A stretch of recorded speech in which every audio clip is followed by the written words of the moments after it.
Hello, fellow freaks. Gotham Mermaid Gamer here, and today we are back with another reaction. Sonica has uh posted. My brain just can't. Sorry. He has uploaded the next part of his Mortal Kombat 1 Doesn't Suck, and it's Ashra. Ashra. Yeah. Why did I say Ashra? Sorry. Ashra. So, yeah. Not beat around the bush. Let's just go ahead and get it done. Here we go.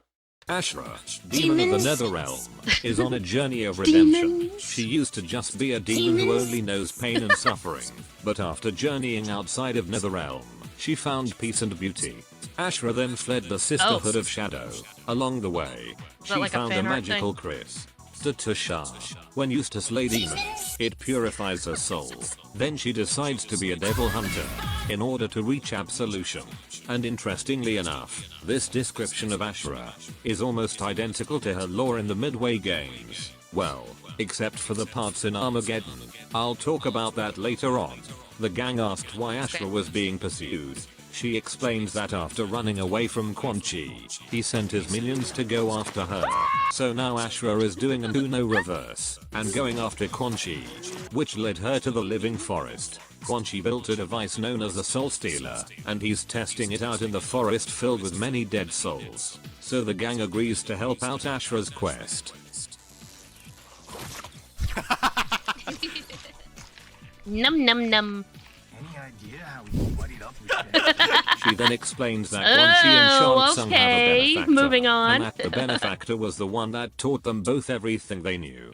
We jump cut to Quan Kai's side and He's see such a Havik, cutie. Nitara, and even Darius and Serena.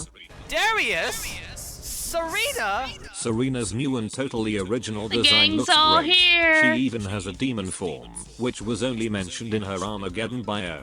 Really appreciate And them now we using get to see obscure it. lore like this. And Cage Match too. And also Darius. Yeah, Cage one Match of the too. most who the hell are you kind of character.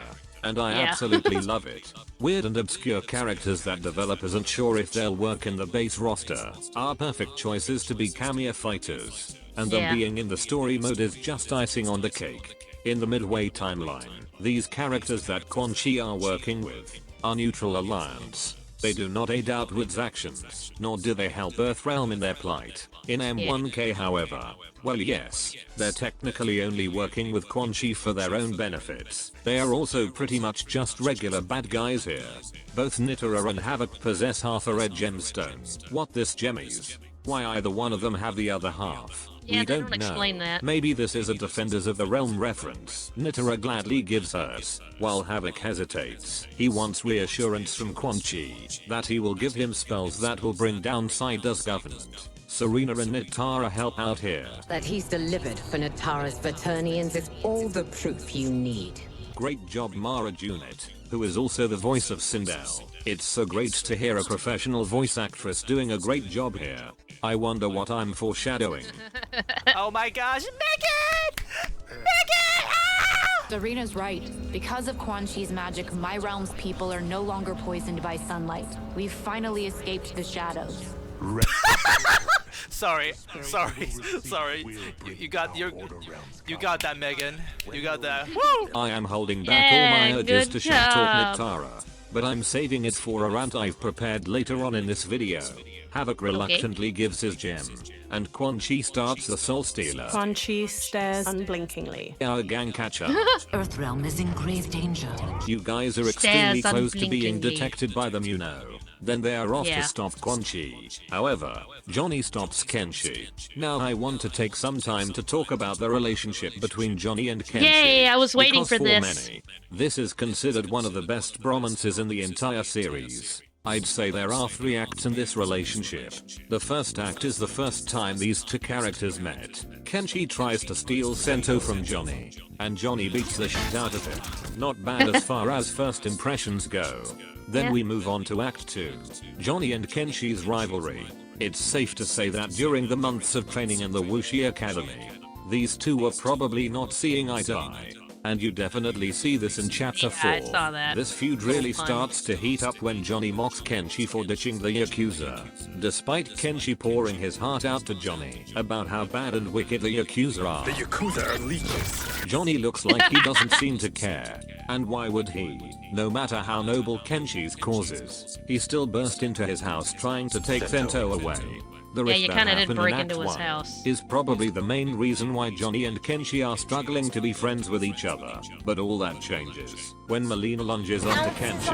And here we get to Act 3. When Johnny wakes up in the flesh pits to see Kenshi mortally wounded, his attitude towards him changes 180. The selfish, arrogant asshole Johnny Cage, who chose his career over his own wife, was the first one to rush over to care for Kenshi. You know what I think? I think these two wanted to be friends from the beginning. They would never show their true feelings with each other due to the events in Act 1. But now that Kenshi has been severely damaged, Johnny decides to show his true selfless feelings towards Kenshi, and Kenshi warmly accepts it. Later on, Johnny brings up the Nitara to motivate Kenshi to keep moving forward. Look at me, Cage. I'm useless. Hey, you are not giving up. The Nitara need you. Remember? Which proves that despite looking like he didn't care in chapter 4, he actually did deep down. And Kenshi, despite looking like he doesn't care about Johnny's movies. Oh, in Fists of Iron, we did this thing where like we're not basing strategy on your movies, Cage. Admits that he also watched some too. This reminds me of Wicked Planet. The Manticore battle. Yes, it was a pain to shoot, but man, did it come out epic. I can picture it exactly. All this culminates to this scene here, where Kenshi wants to help in the fight, but Johnny wants him to stay back due to his injuries. Whoa there, big fella. This stops where you get off. Aww. You heard her. Give me your swords. Kinda sad. When I first saw this scene, I thought Johnny wanted to take his sword away, so that he can force him not to fight. However, Oh? What? Johnny gives Sento to Kenshi. Everything Kenshi did, everything Kenshi's worked for, has all been for Sento. And the reason he was rewarded Sento is because You saved my life. now, technically, yes, kinda. He kind of saved his life, but to me, I actually interpret this line a bit differently. I interpret you saved my life as, you changed me for the better. Johnny starts off this journey wanting nothing more than to better his career, but then he ends up caring for his friends, caring for the people he loves. Johnny gave Sento to Kenshi to complete Kenshi's ultimate goal, because Kenshi completed Johnny's. Bro. Yeah. Bro. Thus blossomed the Bro. best bromance in MK history. Or, more than a bromance for some people. The gang head off to fight Quan Chi and his Guilty minions. as charged. Chapter 6. Sorry. Ashra. And an all-out brawl begins. Yes, Megan, give me the screams. The Cameo fighters are fighting. This is really cute. Go Darius! Go Darius! Yeah, let's go, Darius! Everyone gets a fighting Damn. partner. Well, everyone except Sizoth. Sizoth just stands there and does nothing until the gameplay kicks in. I hate to be rude here, but Sizoth, you should have totally went and stopped Quan Chi from activating the Soul Stealer. I'm ruined. Yeah, that's Even true. Havik is fighting two people at the same time. Do better, you Ashra. Aw. blade's enchanted. This line delivery is so bad that one of my fans turned it into a soundboard on my Discord server. Then they fight. Fun fact about the Living Forest stage. Using the powers of free camera, if you make a 180 turn, you can actually see the Soul Stealer, which makes sense right now. But back when Ashra was fighting Baraka and Sizoth, the Soul Stealer was also right next to them. saw that. I'd like to imagine that while the heroes were discussing, the villains were right next to them the whole time. My Chris senses him. He's nearby. They were sent by Quan Chi, my former master. I was part of his city. Ashra wins. You know we can I hear am one you. step closer to redemption. Did you just kill Nitara? That'd be funny. I love the way how Serena shoves Kun Leo away. The Soul Stealer activates and starts taking the souls of the Living Forest. It's a soul. The forest is now withered and destroyed. but it might not be completely destroyed. In Invasions Sauce. mode, That's when you right. enter the Living Forest Mesa, the map is split into two sections, a normal forest, then a ruined one. Whoa. Why is no one stopping him? Are they stupid? With the mass amount of souls conjured together, it creates. Hello there, reptile. We apologize for being late. Demolishing the child took longer than expected. Oh. Oh my. This is Ermac, He's a body Tor. Tor was in the Family Guy unconscious pose. filled with thousands of souls, and he looks ugly. Ermac's design in this game is alright. He still has to show his stupid lips and his stupid nose. I give him a 7. I actually like It's most stupid of it lips except and the his stupid face. nose. Exactly, same for me. Everything's good except the face, and his face kind of makes it a 7 in my opinion. Yeah. Just But cover it- this it- stupid it's kind mouth. of- How about new? When the How DLC about trailer no? dropped, people were screaming and shambles for how ugly he looked. It was trending on Twitter that day for how bad he looked. Yeah, I remember one of my good friends who's a big MK fan. I remember that was like one of the first things he talked about was, why did they keep making him ugly? He needs to like they need to not show his face. It's like cover his face. Like, I don't like it. He's ugly. They need to cover his face up. People were begging for Ermac to put a mask on, and NRS actually pulled a Sonic movie and gave him a mask. And now he looks great. Thank you NRS for covering up his ugly ass fuck face. Quan Chi then does the meme pose, and then Y'all are Ermac so starts mean! ragdolling everyone. After an unnecessary stylish combo onto Ashra, Ashra now has to handle two thugs that don't fucking matter. This is the corrupted forest. It's now burning with green fire, and the faces on the trees have become skulls. Quan Chi must succeed. With green fire, what? and the faces on the trees have become skulls. Fun fact, that eyeball is actually a beetle colored like an eyeball. It freaked me out the first time I saw it. What, this? A beetle.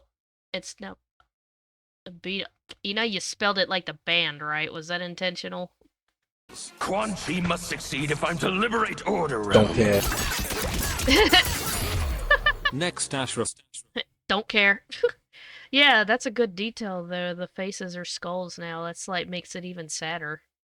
fights Quan Chi with a bold-ass render of Ermac. Bold. Quan Chi is the first DLC Bold. character that is fightable in the story mode, and his moveset in the story mode is very different compared to his DLC counterpart. In the story mode, he has a lot of borrowed moves from Shang Tsung in MK11, and his grab animation Oh, is he does. exactly the same as Kung Lao. DLC Quan Chi, however, is way more completed. He now possesses portal abilities, summons creepy Cthulhu creatures, and tentacles. Congrats on being the next Velkas and Aleoi for the community. His DLC moveset is so different compared to the story mode that people theorize that this could be Quan Chi after the events of the story mode. Ashra wins, and then Ermac starts ragdolling everyone again. Kenshi desperately tries to save his friends, but then also gets ragdolled too. Kenshi then hears a faint sound. Then his ancestors give him their devil powers. He then He fucking did the Virgil. Oh. I am a storm that is approaching. stabs his katana into Ermac, and It siphons his souls, and now has his power. That was easy. also, what is this move where Ermac machine gun fires projectiles? And now, it's time for What? Kenshi to shine. Nope. You're still playing his Ashra, and Kenshi is the cameo fighter. This is a battle of magic swords. We'll see which is more enchanted. Hashtag SonicHaXD. By the way, Kenshi's katana is correct here. No Tsugaru mix-ups here. They take on Ermac. Good. And just like story mode Quan Chi, story mode Ermac is also a really incomplete character here too, borrowing moves from Noob Saibot in MK11. while DLC Ermac is probably one of the coolest depictions of Ermac ever.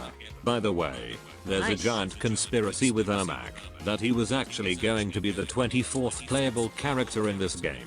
But the recent vinyl soundtrack packaging features a version of Character Select with a different character layout, including Ermac. I highly recommend the 4th Snakes video on this if you want to learn more. They defeat Ermac, and then he starts having a tummy ache. Then we get a hint of what's to come. I'll find you. Jared! Oh it's no. Jared! Watch him. Excuse me? Ashra shuts down the Soul Stealer. Then one of the souls targets Quan Chi computer, shut and up. whitewashes him. Finally, a character that I'm happy they turned white. So, no one in the community can come to a consensus as to what the f just happened. The descriptive audio says. Yeah, that is true. I'm not sure what just happened there. But I just wanted to share what a friend on Discord, what she referred to it as. She said the ghost revoked his melanin privileges. That's hilarious. I like that. Why aren't my lips moving? Come on, tracking. Ah. One of these days I'll get a better tracking. Ghost sucks blue energy from his face, turning his skin ash white, then vanishes. The most common theory is okay, that but why did it do that? But I think we got the answer in an intro dialogue. I blame you for my wizened condition. Shriveled or wrinkled with age, so I guess the ghost made him older. They then take Quan Chi to question him of Shang Tsung's plans. Alright. And during all of this, Better every no other explanation. minion runs away, including Ermac, who Kenshi was supposed to keep an eye on. Oh my bad. Oh, I get it. Because I'm gay. Because I'm Johnny blind. then offers Syzoth and Ashra to come with them to Earthrealm. I caught that. And Ashra gladly accepts, but unfortunately, Baraka, who is thick as f here for some reason, cares deeply for his collar. Yeah, he kinda So he caked. stays in Outworld, and that's pretty much it for Baraka in this whole entire story mode. And Aww. characters being cut off from the story mode is quite a common thing that happens moving forward.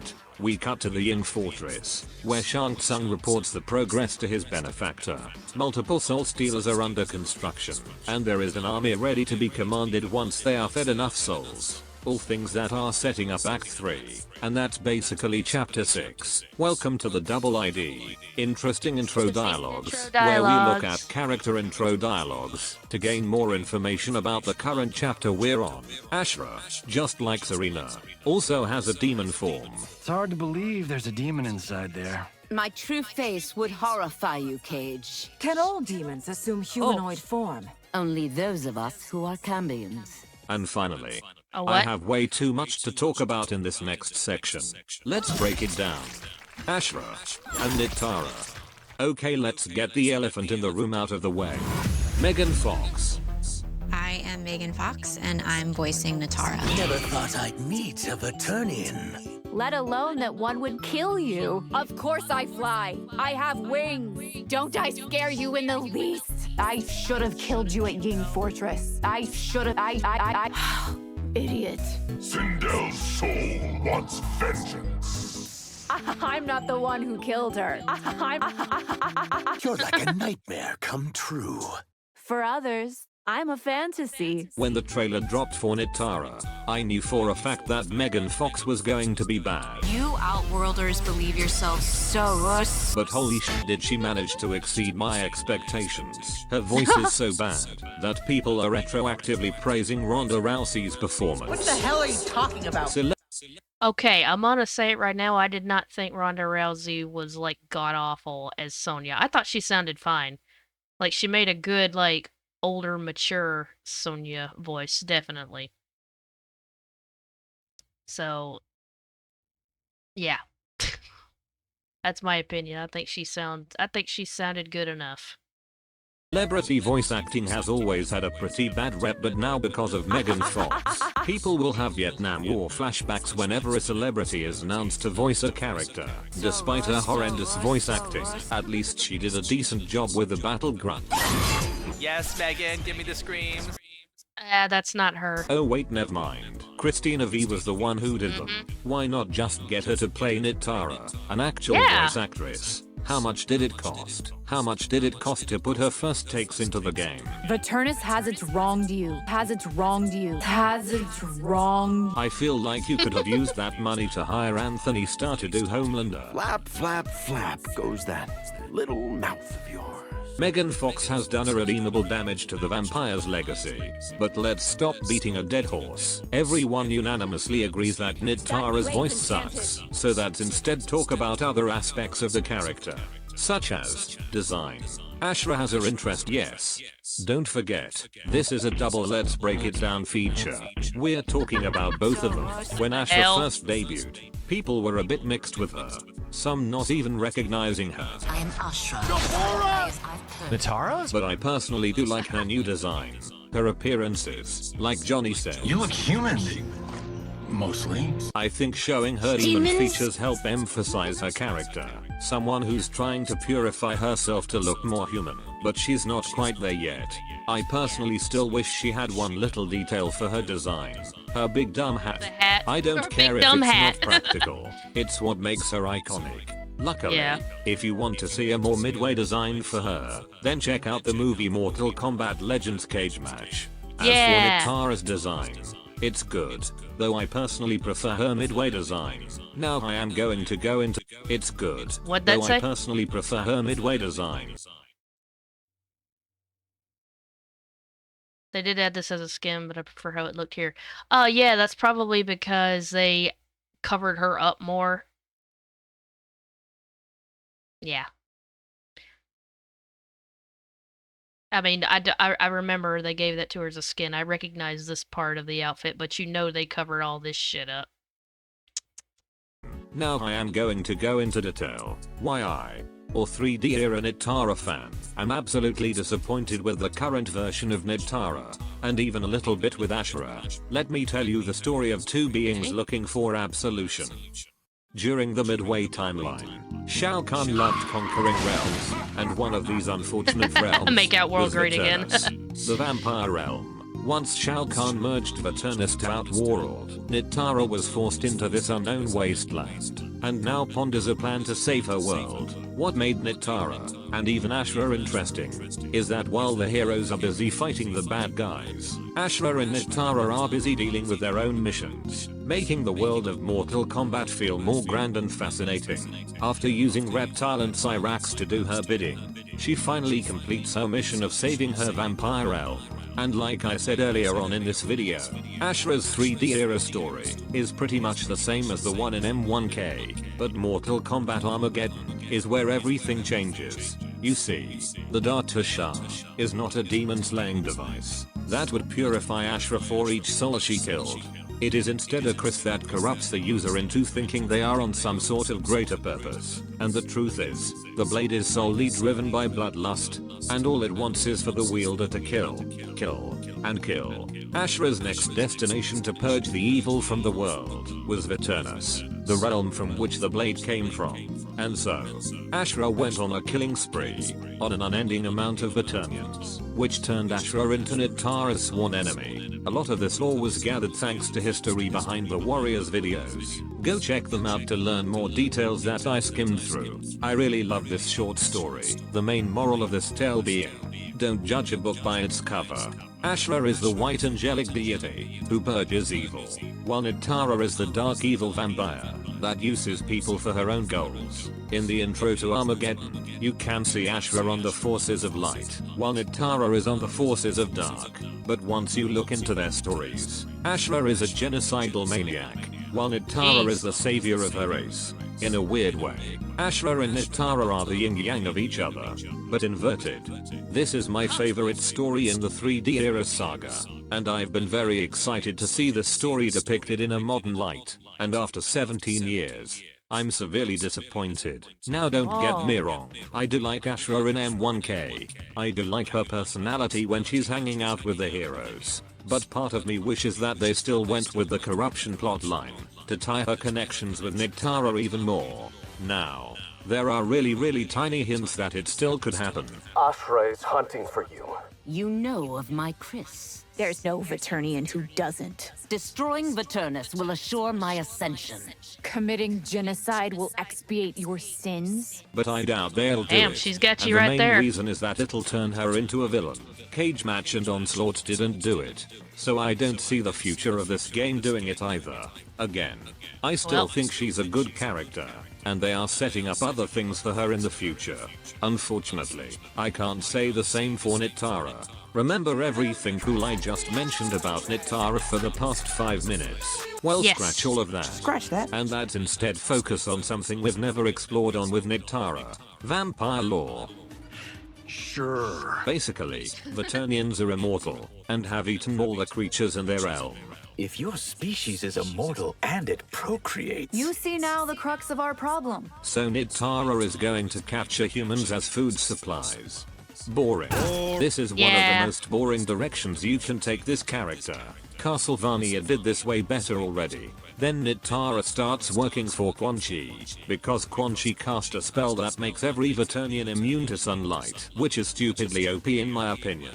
And that's it. That's her whole entire story. From a self-serving outcast, who's on a mission that's not related to Outworld or Earthrealm's conflict, to now just a pawn in the grand scheme of things. This could literally not get any weirder. It can get weirder. In the intro dialogues, it's implied that Vaternians, we're not born as vampires. It was something they chose to do for immortality. You could help Veternus, but choose not to. I am not obliged to save it from its hubris. To gain immortality, Veternus has debased itself. Why the fuck would you write this in?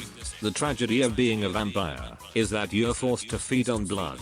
But now that it's apparently a choice to be a vampire, this moral dilemma is completely ruined. We can't help what we are. Yes. Yes, you can. That we feed on blood doesn't make us evil. Yes, it does. You dumb fucking bitch. Your culture chooses to eat people to gain immortality. You people are a worse disease than Tarkat. How does it feel to wait 17 years just to see your favorite 3D era character become a useless blood-sucking abomination? Featuring Megan Fox. Feels great.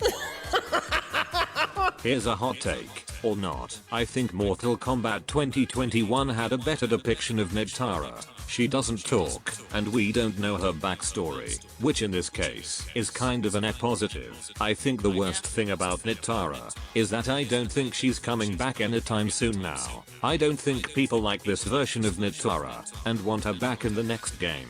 I think she's just going to be replaced by Scarlet. Let's wait another 17 years for NRS to reset the universe again and write Nitara back into her former glory, or get the MK Legends team to make a movie on Nitara's journey. Nitara is my favorite character in the 3D Is she era, popular and enough she for that? is the worst character in Mortal Kombat 1. Actually, there might be another contender for that spot. So let's wait until we talk about that guy before we determine who the worst is. When the least. God damn, your voice is like nails on a chalkboard. Yeah, what was that? Least! Like, what was that? So I scrapped this animation, and the reason is because, well, let me just show you why. Okay. Oh! Ooh, that's not good. Sorry, I was trying to make a shocked face with my, VTuber thing. Didn't quite translate that, sorry. Okay. That was SonicHaXD's Mortal Kombat 1 Doesn't Suck Chapter 6, Ashra. Entertaining as always. And as always, love the edits.